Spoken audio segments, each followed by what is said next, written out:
Bismillah, assalamualaikum warahmatullahi wabarakatuh. Alhamdulillahi rabbil alamin. Wabihi nasta'inu ala umuri dunya waddin. Wassalatu wassalamu ala ashrafil anbiya'i wal mursalin Nabiyina al-karim Muhammadin sallallahu alaihi wa ala alihi wa ashabihi ajma'in. Rabbi israh li sadri wa yassir li amri wahlul 'uqdatam min lisani yafqahu qawli. Allahumma inna na'udzubika min 'ilmin la yanfa' wa min qalbin la yakhsha' wa min nafsin la tashba' wa min da'watin la yustajabu laha. Allahumma amin. Ikhwani rahimani wa rahimakumullah, kita melanjutkan kembali pembahasan dari kitab Syarh Sunnah lil Imam Al-Barbahari rahimahullah. Dan di pertemuan yang lalu Imam Al-Barbahari menjelaskan kepada kita bahwa di antara aqidah ahlu sunnah wal jamaah adalah meyakini bahwa Al-Quran merupakan kalamullah, merupakan firman Allah subhanahu wa ta'ala dan bukan makhluk. Dan akidah ini adalah akidahnya para salafus saleh. Mereka semuanya sepakat bahwa Al-Quran itu adalah merupakan kalamullah. Tidak ada perselisihan di antara mereka.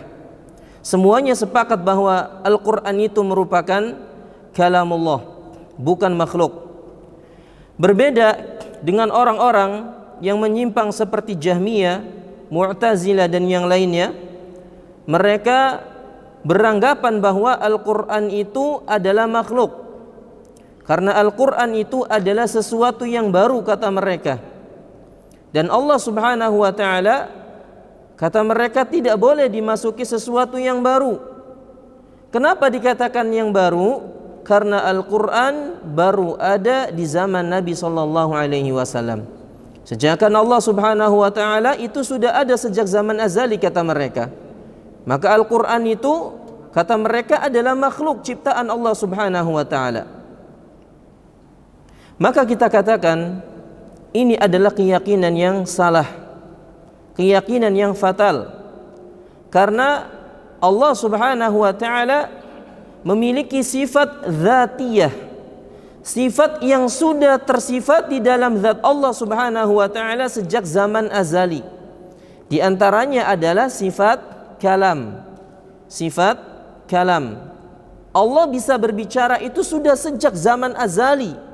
Sejak zaman tanpa permulaan itu Allah sudah bisa berbicara. Hanya saja Allah subhanahu wa ta'ala kapan ingin berbicara, di mana dan dengan siapa, itu urusan Allah subhanahu wa ta'ala. Allah pernah berbicara kepada Nabi Musa, pun juga kepada rasul-rasul yang lainnya, dan juga kepada Nabi Muhammad sallallahu alaihi wasallam, itu sesuai dengan zamannya. Maka hakikatnya Al-Quran yang merupakan firman Allah ini bukan sesuatu yang baru. Hakikatnya sudah ada. Di antaranya adalah tadi Allah bisa berbicara. Hanya saja teknisnya itu kapan, yaitu urusan Allah subhanahu wa ta'ala. Ya, dan ini masuk yang disebutkan oleh para ulama dengan qadimun naw' wa hadithul ahad. Ya, bahwa Allah punya sifat yang tersifati sejak zaman azali, tapi teknisnya Allah berbicara kapan, itu disebut dengan hadithul ahad. Dan ini dikatakan oleh Imam Al-Barbahari adalah merupakan akidahnya Imam Malik, pun juga akidahnya Imam Ahmad bin Hanbal, pun juga akidahnya ulama-ulama sebelum dan setelah mereka berdua meyakini bahwa Al-Quran itu adalah merupakan kalamullah, bukan makhluk. Oleh karenanya beliau melanjutkan, wal mira'u fihi kufrun, memperdebatkan Al-Quran itu makhluk atau bukan, itu termasuk bagian daripada kekufuran. Ya, termasuk bagian daripada kekufuran, karena ini adalah memperdebatkan sesuatu yang sudah jelas, yang disepakati oleh para ulama ahlu sunnah wal jamaah, para salafus saleh terdahulu. Sehingga apalagi yang diperdebatkan? Memperdebatkan sesuatu yang sudah jelas. Bahkan ini termasuk larangan.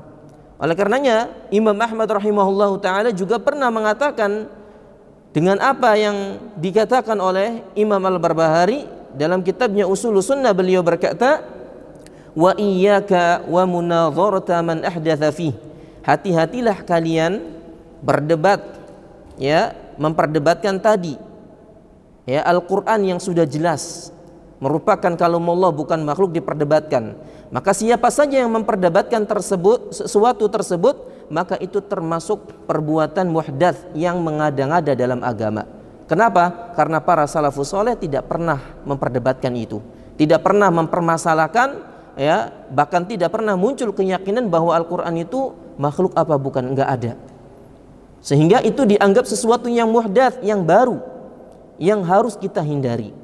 Bahkan ada ancaman yang secara tegas dari Nabi SAW, disebutkan di dalam sebuah hadis yang dikeluarkan oleh Imam Abu Dawud, Imam Ahmad, Imam Ibnu Hibban dan yang lainnya.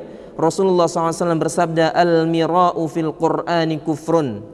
Memperdebatkan Al-Quran yang sudah jelas itu termasuk bagian daripada kekufuran, bagian daripada kekufuran, dan itu dikatakan oleh Nabi SAW. Oleh karenanya Imam At-Tahawi di dalam kitabnya, di dalam akidahnya, beliau berkata, wala nakhudu fillah wala numari fi dinillah. Kata Imam At-Tahawi, kami itu enggak pernah berbicara tentang Allah Subhanahu wa taala tanpa ilmu. Enggak pernah memperbincangkan Allah Subhanahu wa taala tanpa ilmu, dan kami juga tidak berdebat atau tidak memperdebatkan agama Allah Subhanahu wa taala. Kenapa? Karena agama Allah itu sudah jelas.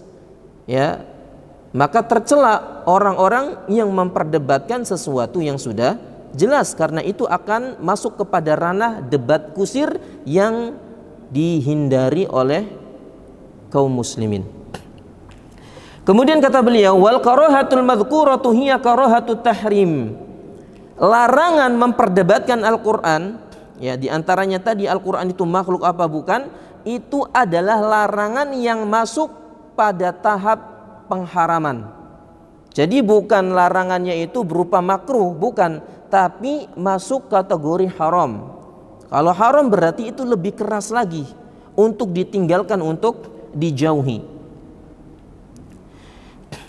Pun juga dengan orang-orang yang mengatakan bahwa lafzi bil Qur'ani makhluk, ini juga disamakan oleh para ulama, di antaranya Imam Ahmad rahimahullah, itu sama seperti orang-orang yang mengatakan Al-Qur'an makhluk.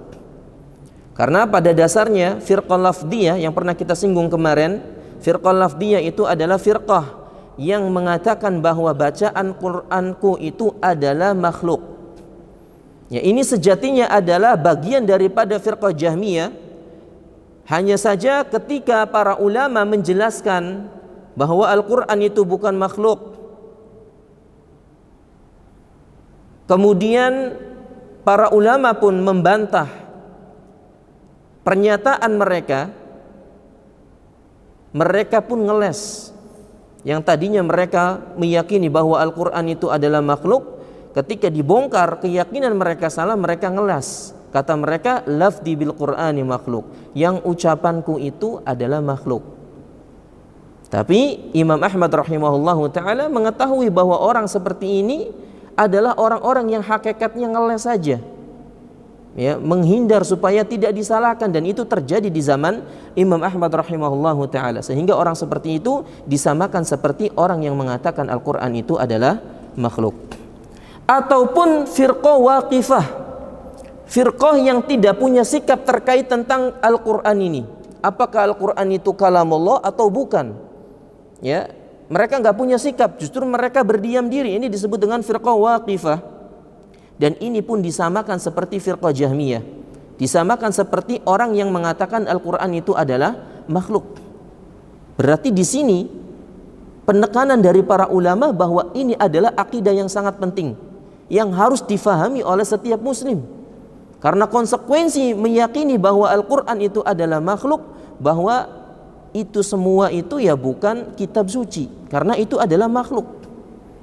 fatal sekali konsekuensinya.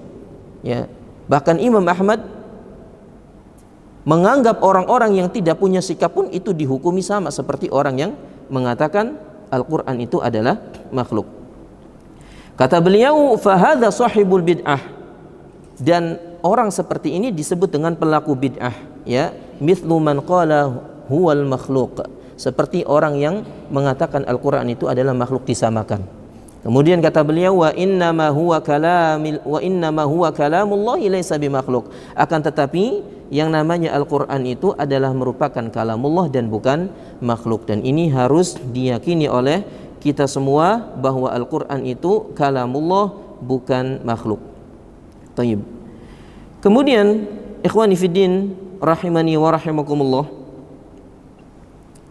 kita masuk kepada pembahasan selanjutnya, di mana Imam Al-Barbahari rahimahullahu taala menyebutkan tentang mengimani ru'yatullah, bahwa Allah Subhanahu wa taala itu bisa dilihat pada hari kiamat.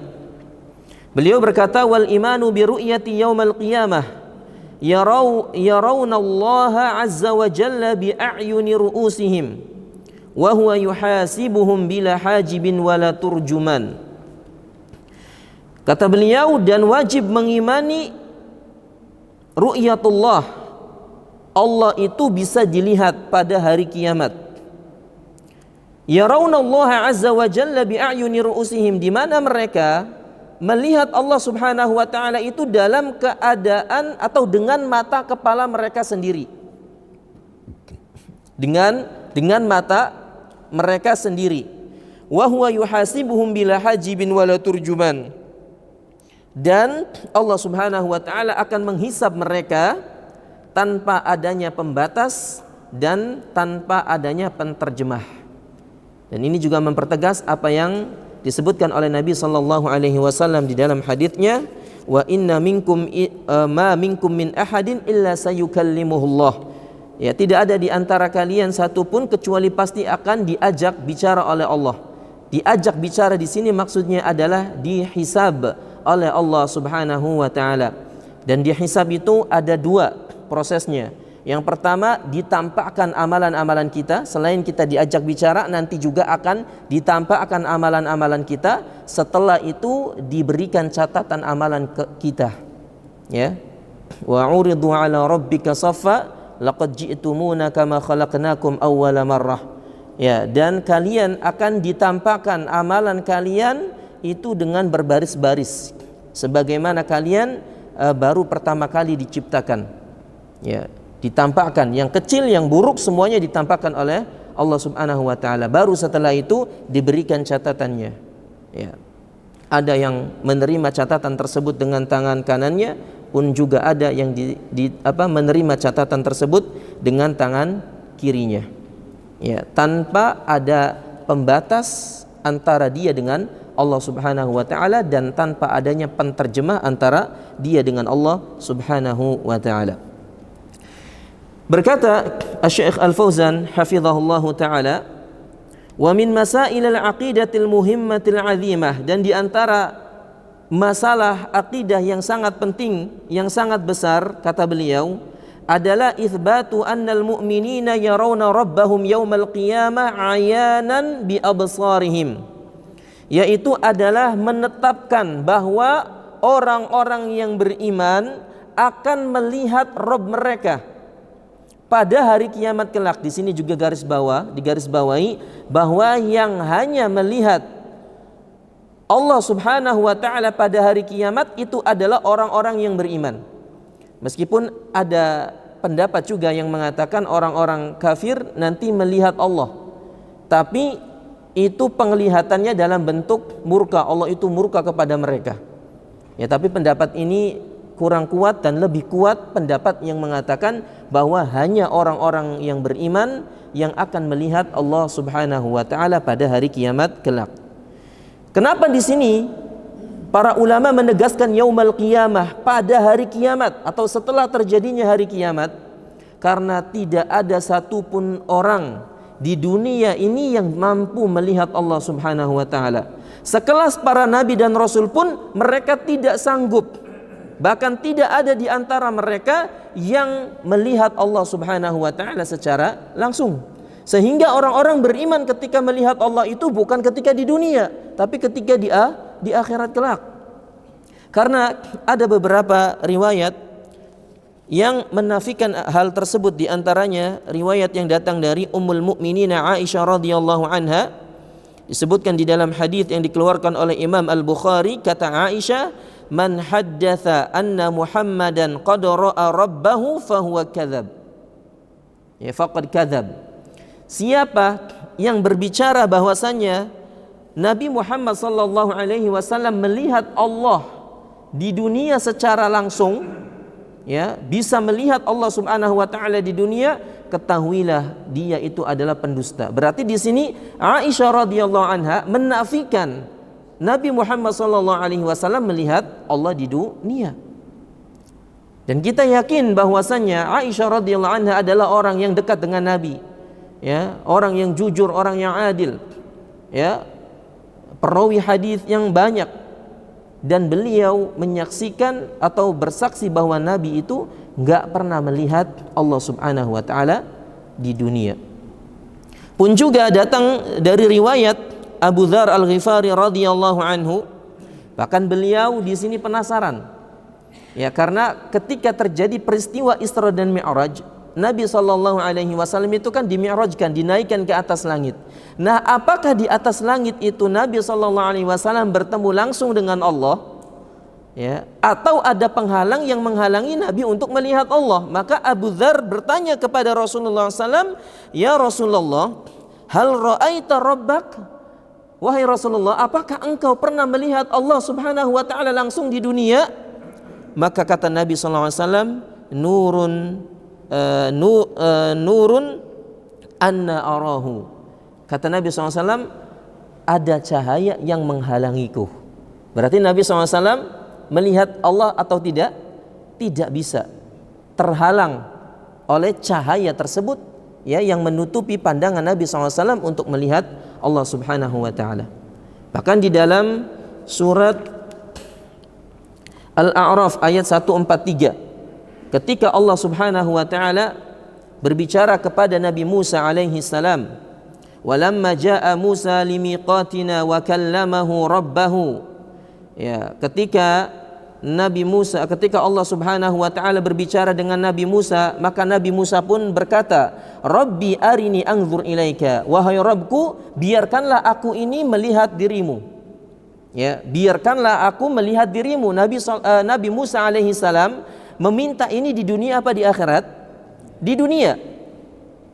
Maka Allah Subhanahu wa taala berkata, "Lan tarani." Engkau tidak akan mampu dan tidak akan sanggup melihatku di dunia. "Walakin unzur ilal jabali fa in istaqarra makanahu fasawfa tarani." Bahkan Allah Azza wa Jalla menantang Nabi Musa alaihi salam, "Wahai Musa, ya, lihatlah ke gunung yang besar tersebut, ke gunung yang kokoh tersebut. Jika engkau mampu melihat gunung tersebut, berarti engkau itu mampu melihatku." Namun setelah itu Nabi Musa alaihissalam menoleh ke gunung yang kokoh tersebut.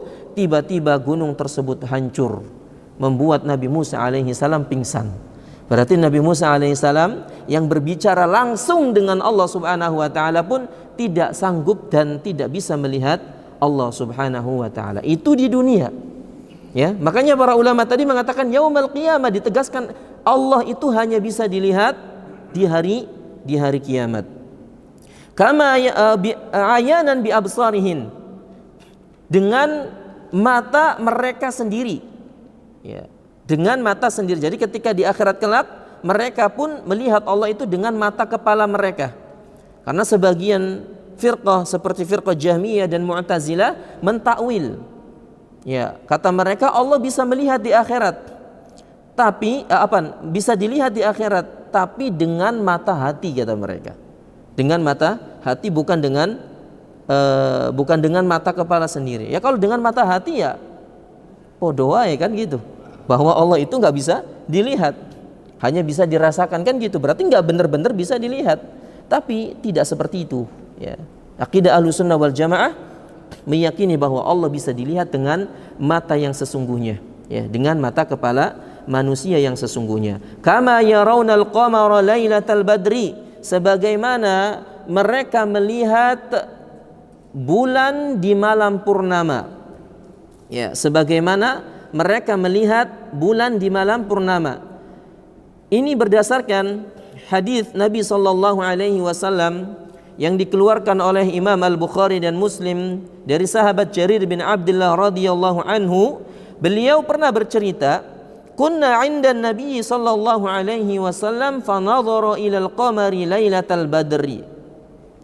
Kata Jarir, kita pernah bersama Nabi sallallahu alaihi wasallam. Maka tiba-tiba Nabi sallallahu alaihi wasallam melihat kepada bulan yang saat itu sedang purnama. Yang saat itu sedang purnama. Lalu Nabi bersabda, innakum satarawna rabbakum kama tarawna hadzal qamar. Kata Nabi, sesungguhnya kalian akan melihat Rabb kalian, akan melihat Allah Subhanahu wa taala sebagaimana kalian melihat bulan ini. Sebagaimana kalian melihat bulan ini. La tudammuna fi ru'yatihi. Dan kalian ketika melihat Rabb kalian itu tidak dalam keadaan sesek-sesekan. Tidak dalam keadaan berdesak-desakan sebagaimana kalian sekarang enggak berdesak-desakan ketika melihat bulan purnama tersebut. Fa in istata'tum alla tughlabu ala salatin qabla tulu'i syamsi wa qabla ghurubiha faf'alu. Kemudian kata Nabi, jika kalian mampu untuk tidak dikalahkan oleh syaitan, maka salatlah sebelum terbitnya matahari. Berarti salat apa? Sebelum terbit. Berarti salat subuh kan? Ya. Nabi SAW perintahkan kalau kalian mampu maka salatlah salat subuh. Dan salatlah sebelum terbenamnya matahari. Berarti salat apa? Salat asar. Setelah itu Nabi memerintahkan kalau kalian mampu untuk tidak dikalahkan oleh syaitan, salatlah subuh dan salat asar. Lalu Nabi SAW membaca firman Allah di dalam surat Qaf ayat 39, wasabbih bihamdi rabbika qabla tulu'i syamsi wa qabla al-ghurub. Dan bertasbihlah dengan memuji Rabb engkau sebelum terbitnya matahari dan sebelum terbenamnya matahari. Ya. Maka dari hadis ini bisa kita ambil pelajaran pertama, bahwa Allah Subhanahu wa taala bisa dilihat, bisa benar-benar dilihat. Kenapa? Karena Nabi SAW memberikan kiasan, memberikan perumpamaan sebagaimana kalian melihat bulan. Kalian bisa melihat bulan, maka di akhirat pun kalian bisa melihat Allah Subhanahu wa taala. Ya, menetapkan bahwa Allah itu memang benar-benar bisa dilihat. Dan ini juga membantah keyakinan orang-orang yang menafikan Allah itu nggak bisa dilihat seperti firqah tadi Jahmiyah dan Mu'tazilah. Ya, terbantah di dalam hadis dengan hadis ini. Kemudian faedah yang kedua, di dalam hadis ini penetapan terhadap sifat ulu Allah Subhanahu wa taala. Bahwa Allah itu memiliki sifat tinggi, sifat maha tinggi. Kenapa? Karena Allah itu istawa 'alal ars. Karena Allah itu beristiwa di atas ars, makanya Allah punya sifat tinggi. Nabi SAW mempermisalkan kalian akan melihat Allah sebagaimana kalian akan melihat bulan ini sebagai apa? Gimana? Kalian akan melihat Allah sebagaimana kalian melihat bulan ini. Bulan itu ada di mana? Ada di atas. Berarti Allah itu ada di atas. Ya, makanya benar akidah bahwa Allah itu istawa 'alal ars itu benar. Dan itu didukung dengan dalil-dalil yang banyak, baik dari Al-Qur'an ataupun dari hadis-hadis Nabi sallallahu alaihi wasallam. Di dalam Al-Qur'an saja ada 7 ayat yang menerangkan bahwa Allah itu beristiwa di atas ars, tinggi, beristiwa di atas ars. Belum ayat-ayat yang menunjukkan bahwa Allah itu ada di atas ars. Seperti kalimat yang baik itu nanti akan naik ke atas langit. Ya, kalau naik itu berarti kemana? Ke Allah Subhanahu wa taala, karena ada di atas. Ya, pun juga sabda-sabda Nabi sallallahu alaihi wasallam itu semuanya cocok dengan akidah ini. Ya. Berbeda dengan akidahnya orang-orang Asy'ariyah yang mengatakan bahwa Allah itu ada di mana-mana. Bahkan di akhirat pun dalam masalah hal ini orang-orang Asy'ariyah beranggapan Allah bisa dilihat di akhirat, tapi min ghairi jihah, tapi tanpa arah. Bayangkan kalau Allah di akhirat bisa dilihat tanpa arah, gimana posisinya? Ya, muter-muter ndasnya tanpa arah kan gitu. Ini mengikuti akidah mereka ketika di dunia. Pun juga kaum mukminin, orang-orang mukmin, mereka di akhirat pun mengikuti dengan akidah mereka. Akidah mereka itu, akidah kaum mukminin, ada Allah itu beristiwa di atas ars. Nanti ketika melihat Allah pun ya sama, ada di atas ars. Wajah kita nanti akan mengarahkan itu ke atas langit. Ya, berbeda dengan keyakinan mereka, nggak tahu tanpa arah itu ya muter-muter berarti. Taib ikhwani fiddin a'azani Allah wa iyyakum. Ya, tapi di sini perlu difahami baik-baik. Nabi SAW tidak sedang menyamakan Allah dengan bulan. Awas, jangan disalah fahami. Allah tidak sedang menyamakan Allah itu sama seperti bulan, enggak. Nabi tidak menyamakan seperti itu. Tapi Nabi menyamakan cara melihat Allah Subhanahu wa taala itu sama ketika cara melihat bulan, yaitu ke atas langit. Itu yang dijelaskan oleh Nabi SAW. Dan inilah yang difahami oleh para salafus saleh terdahulu. Enggak ada di antara mereka yang memahami hadis ini Nabi sedang menyamakan Allah dengan bulan, enggak ada. Bahkan di dalam hadis yang lain Nabi SAW menjelaskan sebagaimana hadis yang dikeluarkan oleh Imam Al-Bukhari dan Muslim dari sahabat Abu Hurairah. Abu Hurairah bercerita, qala unasun, berkata sebagian manusia, ya Rasulullah, hal nara rabbana al-yawmal qiyamah? Hal nara rabbana yawmal qiyamah? Ya Rasulullah, apakah kita akan melihat Allah pada hari kiamat? Maka Nabi berkata, hal tudaruna fi syamsi laysa dunaha sahab? Nabi bertanya balik, ya, apakah kalian akan berbahaya ketika melihat matahari tanpa adanya awan? Maksudnya di sini Nabi mengatakan, apakah kalian akan berdesak-desakan ketika melihat matahari? Nah, ini maksudnya. Maka mereka mengatakan, la ya Rasulullah, enggak ya Rasulullah. Lalu Nabi bertanya balik, hal tudaruna fil qamari lailatal badri laysa dunahu sahab? Dan apakah kalian ketika melihat bulan itu dalam keadaan desak-desakan? Mereka pun juga mengatakan, la ya Rasulullah. Maka Nabi mengatakan, fa innakum tarawnahu yaumal qiyamati kadzalik. Demikianlah kalian nanti akan melihat Rabb kalian itu seperti itu. Ya, kalian ketika melihat Allah, caranya itu seperti kalian melihat matahari dan bulan. Ya. Maka Nabi SAW sedang menyamakan caranya, metodenya, karena Allah ada di atas dan bulan juga ada di atas, maka caranya pun kita nanti pasti akan mengarahkan wajah kita itu ke atas langit. Ini yang dimaksud oleh Nabi SAW, bukan sedang menyamakan Allah itu dengan matahari dan bulan. Taib. Kemudian berkata Syekh Al-Fauzan, kama jaa fil hadithi sahihah, sebagaimana disebutkan dalam hadis-hadis yang sahih yang tadi kita sebutkan, allati tawatarat fi itsbati ru'yatil mu'minina li rabbihim, yang hadis-hadis tersebut menetapkan secara mutawatir. Ingat ya, hadis-hadis yang berbicara tentang ru'yatullah itu derajatnya sampai pada mutawatir. Mutawatir itu adalah hadis yang dibawakan oleh lebih dari 10 sahabat. Artinya sudah tingkatannya paling tinggi itu kalau dari silsilah sanad mah. Ya. Paling tinggi itu derajatnya mutawatir. Kalau kurang dari itu disebut dengan hadis ahad, dan ini pun diterima. Dan kalau seandainya ada hadis ahad yang diriwayatkan oleh beberapa sahabat saja, itu pun hadisnya diterima, tidak ditolak. Apalagi ini hadis yang sifatnya mutawatir. Ya. Wa qad saqal Imam Ibnul Qayyim fi Hadil Arwah, dan pernyataan tersebut itu ditetapkan oleh Imam Ibnul Qayyim di dalam kitabnya Hadil Arwah. Ya, menjelaskan bahwa ru'yatullah itu hadisnya itu mutawatirah, ya, sudah tidak terbantah lagi semuanya. Ya. Wa khalafa fi dzalika ahlud dhalal minal firaqid dhalah, tapi berbeda dengan orang-orang yang sesat kal Mu'tazilah wa man dhahaba madhhabahum. Seperti firqah Mu'tazilah kata Syekh Fauzan, dan orang-orang yang mengikuti jalannya orang-orang Mu'tazilah yang mana mereka itu menafikan ru'yah. Mereka itu mengingkari bahwa Allah itu bisa dilihat pada hari kiamat. Itu diingkari oleh mereka.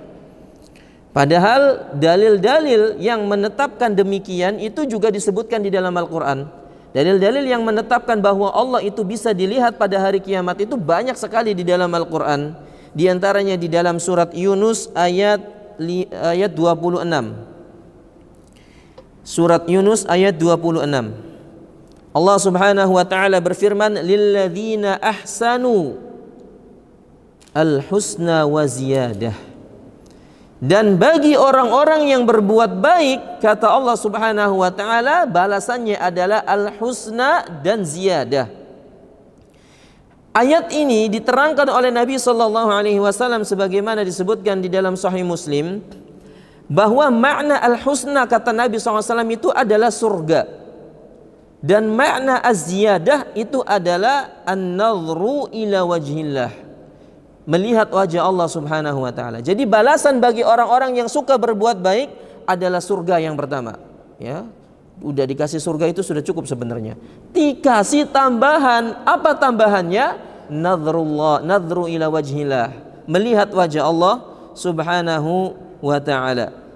Ya, melihat wajah Allah Subhanahu wa taala. Dan ini juga nyambung dengan hadis yang diceritakan oleh Suhaib ibn Sinan Ar-Rumi radhiyallahu anhu, di mana beliau membawakan sebuah hadis Nabi sallallahu alaihi wasallam bersabda, "Idza dakhala ahlul jannatil jannah." Kata Nabi sallallahu alaihi wasallam, apabila para penghuni surga itu berhasil melewati surga.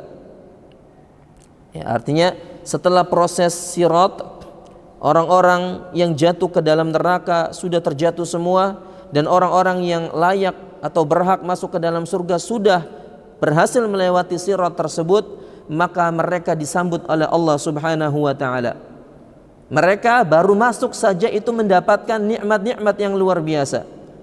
Tapi setelah itu Allah Subhanahu wa taala berkata kepada mereka, "Turiduna syai'an azidukum."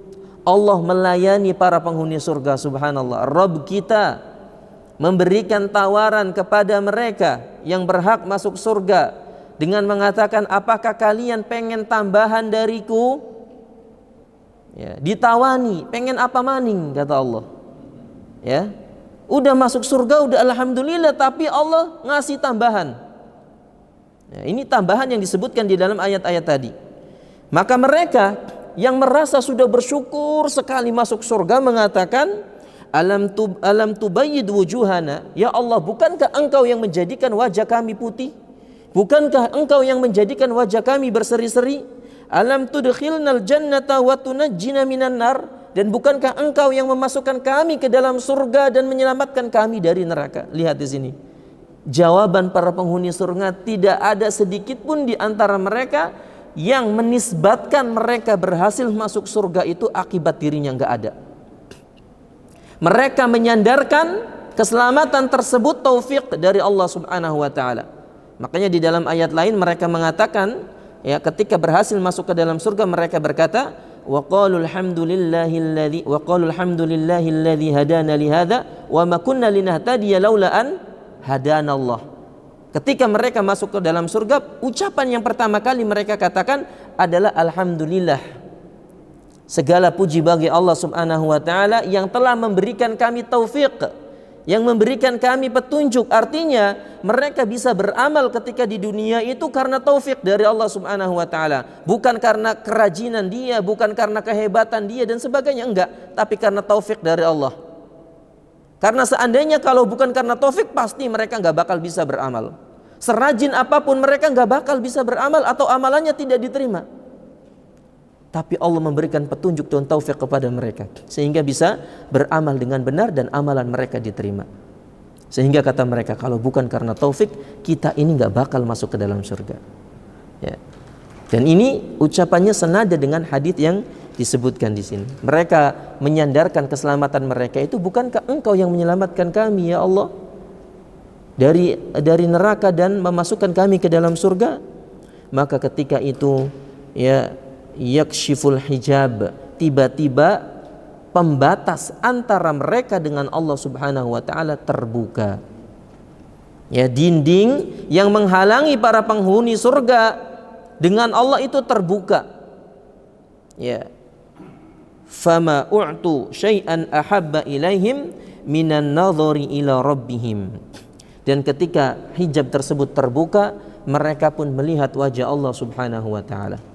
Dan ketika melihat wajah Allah Subhanahu wa taala, mereka melupakan semua kenikmatan-kenikmatan yang ada di surga tadi. Yang nikmat-nikmat mereka sudah dirasakan oleh mereka, alhamdulillah selamat dari neraka dan bisa masuk ke dalam surga, mendapatkan kenikmatan. Nikmat-nikmat itu lupa semua. Gara-gara apa? Melihat wajah Allah Subhanahu wa taala. Maka dari sini bisa disimpulkan nikmat terbesar di dalam surga adalah melihat wajah Allah Subhanahu wa taala. Kenapa? Karena Allah beri tambahan kepada mereka. Ya. Ya, walilladzina lilladzina ahsanul husna wa ziyada. Allah tambahkan tambahan, yaitu berupa melihat wajah Allah Subhanahu wa taala. Maka kita mudah-mudahan termasuk orang-orang yang bisa melihat wajah Allah Subhanahu wa taala di surga kelak, amin ya rabbal alamin. Itu dalil yang pertama. Bahkan ada ayat juga di dalam surat Qaf ayat 35, maknanya sama. Lahum ma yasha'una fiha waladaina mazid. Dan mereka di dalamnya memperoleh apa yang mereka kehendaki. Ya, sesuka mereka mau ngapain saja ya akan dikasih oleh Allah Subhanahu wa taala. Waladaina mazid, dan pada kami, kata para penghuni surga, ada tambahan, yaitu berupa melihat wajah Allah Subhanahu wa taala. Itu dalil yang pertama. Dalil yang kedua disebutkan di dalam surat Al-Qiyamah ayat 22 sampai 23. Allah berfirman, wujuhun yawma idzin nadhirah ila rabbiha nadhirah. Wajah mereka pada hari itu berseri-seri. Wajahnya siapa ini? Orang-orang yang beriman. Orang-orang yang beriman. Mereka wajahnya berseri-seri pada hari tersebut. Kenapa? Ila rabbiha nadhirah, karena mereka menghadap Allah Subhanahu wa taala. Karena mereka melihat wajah Allah Subhanahu wa taala. Ya. Dalam ayat lain, ta'rifu fi wujuhihim nadratan na'im. Kalian mengetahui dari wajah-wajah mereka itu adalah wajah yang penuh dengan kenikmatan dan wajah yang penuh dengan kesenangan. Surat Al-Mutaffifin ayat 24. Ya. Jadi di sini penetapan bahwa Allah itu bisa dilihat. Bisa dilihat. Ya, sekali lagi berbeda dengan keyakinan orang-orang Asy'ariyah tadi, bahwa mereka meyakini Allah bisa dilihat tapi tanpa arah. Tapi tanpa arah, ya. Taib. Kemudian dalil yang ketiga ada pada surat Al-Mutaffifin ayat 15. Allah berfirman, kalla innahum 'an rabbihim yawma idzil lamahjubun. Sekali-kali tidak, kata Allah Subhanahu wa taala. Ya, Allah berbicara di dalam ayat ini kepada orang-orang kafir. Kata Allah, sekali-kali tidak. Mereka sungguh benar-benar terhalang dari melihat Allah Subhanahu wa taala. Orang-orang kafir di dalam ayat ini ditegaskan enggak bisa melihat wajah Allah Subhanahu wa taala. Ya, terhalang. Orang-orang kafir terhalang untuk melihat Allah. Maka mafhum mukhalafahnya, pemahaman terbalik dari ayat ini, kalau ada orang-orang yang terhalang melihat wajah Allah, maka berarti ada orang-orang yang melihat wajah Allah. Ya, ini cocok dengan ayat-ayat yang sebelumnya kita sebutkan. Tayyib.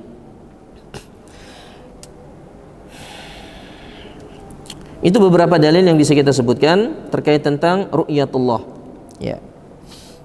Sudah yakin berarti Allah itu bisa dilihat? Ya, yakin, ya harus yakin. Kemudian kita ambil faedah dari kitab lain, dari kitab Syarh Ushul Sunnah karya Syekh Muhammad ibn Sa'id Ruslan. Ya, di sini beliau menjelaskan wa qad dzakara ru'yatul mu'minina rabbihim yaumal qiyamah.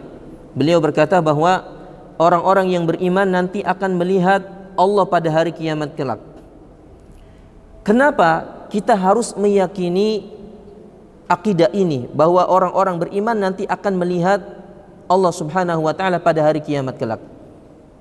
Karena iman kepada ru'yatullah ini melazimkan kita iman kepada Allah, melazimkan pula kita iman kepada para malaikat, melazimkan pula iman kepada para kitab-kitab Allah, dan melazimkan pula iman kepada para rasul-rasul Allah Subhanahu wa taala. Ada yang tahu jawabannya? Apa hubungannya antara melihat Allah, akidah melihat Allah pada hari kiamat, dengan iman kepada Allah, iman kepada Rasul, iman kepada kitab dan malaikat? Apa hubungannya? Ada yang tahu?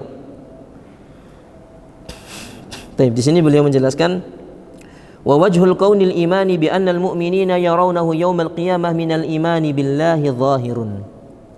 Kata beliau, beriman terhadap ru'yatullah itu mencakup iman kepada Allah. Lianna hadza mimma akhbarallahu bihi. Karena yang mengabarkan kita diperintah untuk iman kepada ru'yatullah, meyakini Allah itu bisa dilihat pada hari kiamat, itu siapa? Allah Subhanahu wa taala kan? Jadi orang yang meyakini ru'yatullah itu melazimkan dia iman kepada Allah. Sebaliknya orang yang mengingkari ru'yatullah yaumal qiyamah itu melazimkan atau mengharuskan dia mengingkari iman kepada Allah. Kenapa? Karena yang mengabarkan adalah Allah Subhanahu wa taala. Bisa dipahami ya? Baik. Kemudian, apa kaitannya iman kepada kitab-kitab? Apa hubungannya? Korelasi antara iman kepada ru'yatullah dengan kitab-kitab Allah. Apa korelasinya? Hubungannya apa? Ayo, mumtaz. Karena penjelasan tentang ru'yatullah itu dijelaskan di dalam kitab-kitab Allah Subhanahu wa taala, di antaranya Al-Qur'an. Ya, disebutkan di dalam Al-Qur'an. Sehingga tadi orang yang mengingkari ru'yatullah berarti dia mengingkari Al-Qur'an. Sama saja Al-Qur'an itu kata mereka bohong. Ya. Taib. Ini yang kedua. Kemudian yang ketiga, korelasinya dengan iman kepada malaikat apa? Yang membawa siapa?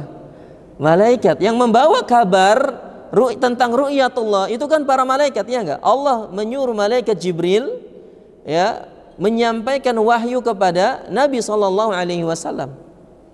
Ya, sehingga kalau ada orang yang mengingkari ru'yatullah, berita yang dibawa oleh malaikat, berarti sama saja dia itu ingkar kepada para malaikat. Ini yang ketiga. Yang keempat, iman kepada para rasul. Ya. Udah tahu jawabannya? Karena Rasul yang menyampaikan berita tersebut. Ya, kalau dia ingkar terhadap berita tersebut berarti sama saja mengatakan Nabi itu adalah bohong. Ya. Sehingga tadi konsekuensi mengimani orang-orang yang beriman bisa melihat Allah pada hari kiamat itu ada hubungannya dengan iman kepada Allah, iman kepada malaikat, iman kepada kitab-kitab, iman kepada para rasul, bahkan iman kepada hari akhir. Dan satu lagi iman kepada takdir. Kenapa? Karena tadi itu terjadi di hari akhir, iya enggak? Masuk kepada rukun iman ke-5. Dan itu merupakan takdir Allah, masuk rukun keiman ke-berapa? Ke-6. Sehingga bisa dikatakan akidah ini adalah akidah yang penting untuk dijelaskan. Ya. Karena terkait tentang rukun iman. Kemudian kata beliau, fa idza ankaraha munkirun fa innahu yakunu ala khatarin azim. Maka siapa yang mengingkari ru'yatullah yaumal qiyamah, maka dia dalam keadaan yang sangat berbahaya. Dalam keadaan sangat berbahaya. Karena tadi konsekuensinya imannya batal karena mengingkari rukun iman. Kemudian beliau menjelaskan di ini, yarahul mu'minuna yaumal qiyamah 'iyanan bi absarihim ru'yatan muhaqqaqatan. Bahwa orang-orang beriman ketika melihat Allah itu dengan mata mereka sendiri, dengan penglihatan yang hakiki. La khafa'a fiha, tidak ada yang tersembunyi, wa laysat majazan, dan bukan majaz. Bukan perumpamaan, tapi benar-benar melihat. Ya. Ya, sebagaimana orang-orang Mu'attilah yang mengatakan bahwa yang menafikan tadi ru'yatu bi absarihim, melihat dengan mata mereka sendiri. Kata mereka justru apa? Dengan mata hati tadi. Ini sama saja menafikan iman kepada ru'yatullah.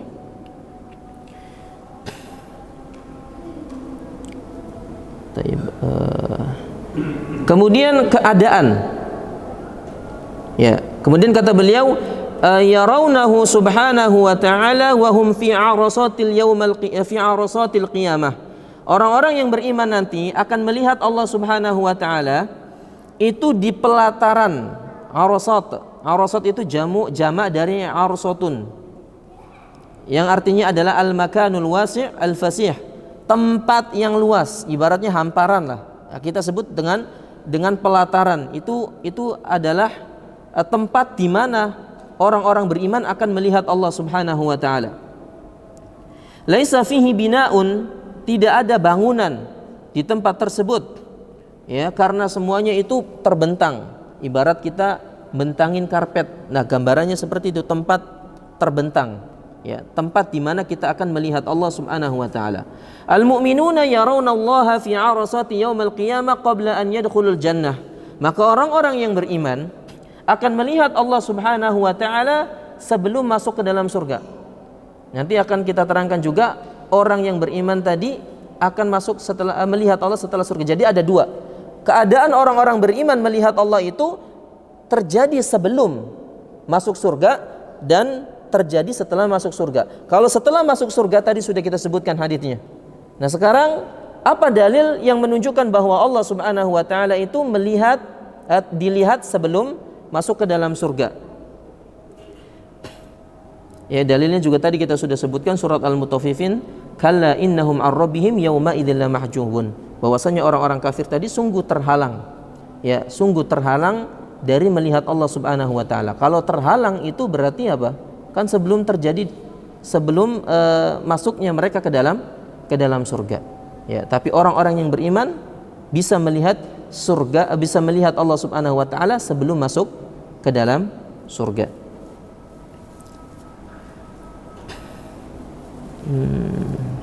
Baik.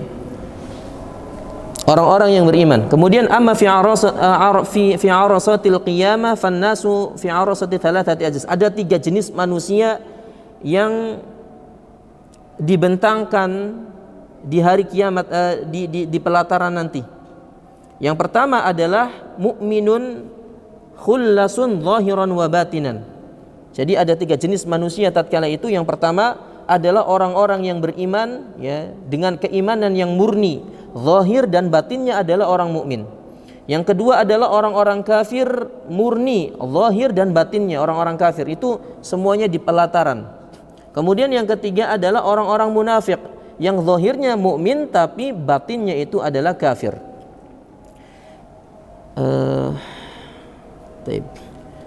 Disebutkan orang-orang mukmin di pelataran tersebut melihat setelah masuk ke dalam surga, ya, melihat Allah setelah masuk ke dalam surga. Adapun orang-orang kafir, la yarawna rabbahum mutlaqan, mereka tidak bisa melihat Allah secara mutlak. Wakila, dan dikatakan ada pendapat lain, yarawnahu, ya, bisa melihat Allah orang-orang kafir ini. Lakin ru'yata ghadabin wa uqubatin, akan tetapi ketika mereka melihat Allah, Allah itu dalam keadaan marah dan murka kepada mereka. Ya. Tapi tadi pendapat yang kuat itu adalah orang-orang kafir tidak melihat Allah Subhanahu wa ta'ala, tidak melihat Allah Subhanahu wa ta'ala. Itu pendapat yang kuat, sebagaimana disebutkan di dalam surat Al-Mutaffifin tadi, kalla innahum ar-rabbihim yawma idzil mahjubun. Itu orang yang kedua. Orang yang ketiga adalah orang-orang munafik. Fa innahum yarawnallaha azza wa jalla fi arasatil qiyamah. Orang-orang munafik, mereka sempat melihat Allah Subhanahu wa ta'ala fi arasatil qiyamah, di pelataran tersebut. Thumma yahtajibu anhum wa la yarawnahu ba'da dzalik. Tapi setelah itu mereka terhalang. Setelah itu terhalang dan tidak bisa melihat Allah Subhanahu wa ta'ala setelah itu. Ya, tidak bisa melihat Allah Subhanahu wa ta'ala setelah itu. Nah, itu diantara keadaan orang-orang yang dikumpulkan di arasat, di pelataran, dan hanya orang-orang beriman yang bisa melihat Allah Subhanahu wa taala. Sedangkan orang-orang kafir tidak bisa melihatnya, dan orang-orang munafik pun juga sempat tapi akhirnya terhalang lagi untuk melihat Allah Subhanahu wa taala. Beliau menjelaskan juga di sini, fa inna hadhihi ru'yata la na'lamu kaifiyataha. Maka melihat Allah ini kita tidak tahu caranya, tidak tahu secara pasti bagaimana keadaannya. Ya. Bima'na anna al-insana la ya'lamu kaifa yara rabbahu walakin ma'na ru'yati ma'lum. Hakikatnya seperti apa dan bagaimana tidak tahu. Tadi disebutkan oleh Nabi caranya, tadi disebutkan seperti kita melihat bulan. Ini caranya seperti itu. Tapi hakikatnya nanti seperti apa dan bagaimana bentuknya dan bagaimana tidak tahu. Ya, karena itu tidak dikabarkan kepada kita. Maka sikap kita terhadap perkara-perkara gaib adalah tawakuf, diam. Ya, tidak berkomentar ketika Nabi tidak berkomentar, diam. Karena itu perkara gaib, ya, tidak mungkin kita bisa mengetahuinya. Tapi secara bahasa yang namanya ru'ya ya ma'ruf, kan bisa dilihat kan gitu. Melihat sebagaimana kita melihat kan gitu. Ya, dan tidak mungkin Allah menurunkan sebuah akidah, menurunkan sebuah syariat tanpa bisa difahami, enggak mungkin.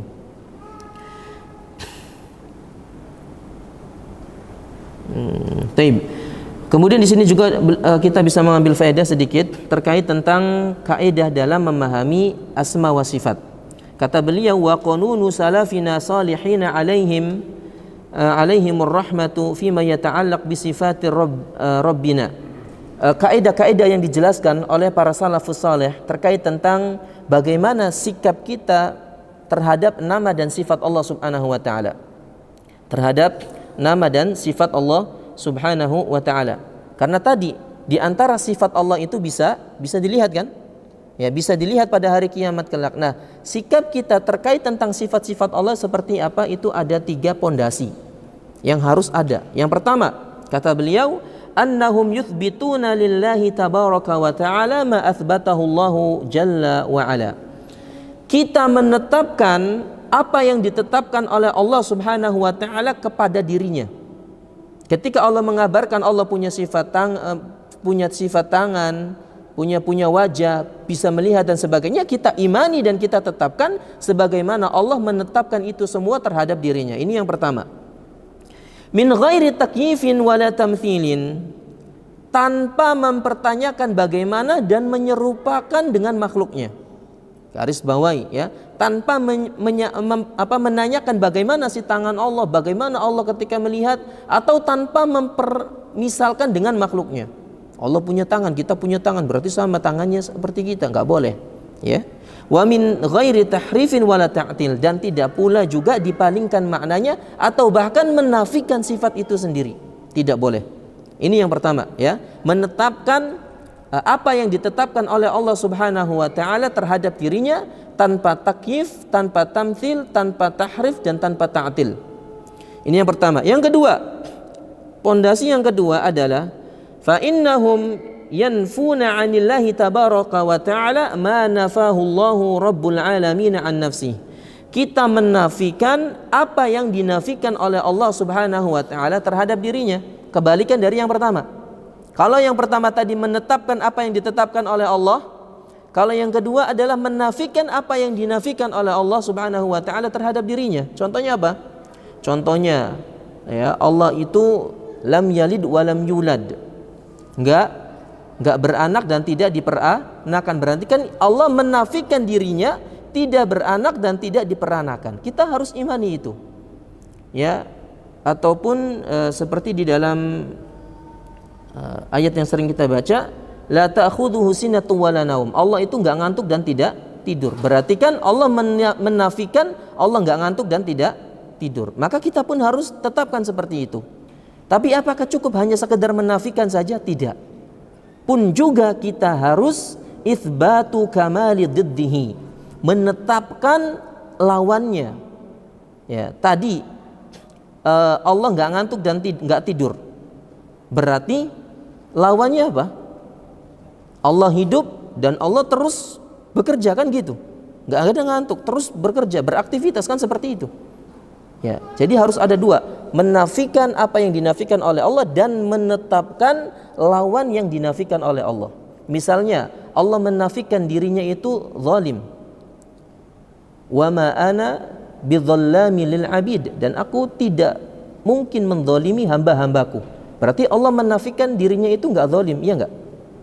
Ya, lawannya zalim apa? Adil. Berarti kita harus menafikan bahwa Allah itu enggak zalim dan menetapkan bahwa Allah itu adil. Bisa dipahami yang kedua? Jadi menafikan apa yang dinafikan oleh Allah dan menetapkan lawannya. Ya, ini harus ditetapkan dua-duanya. Kemudian yang ketiga,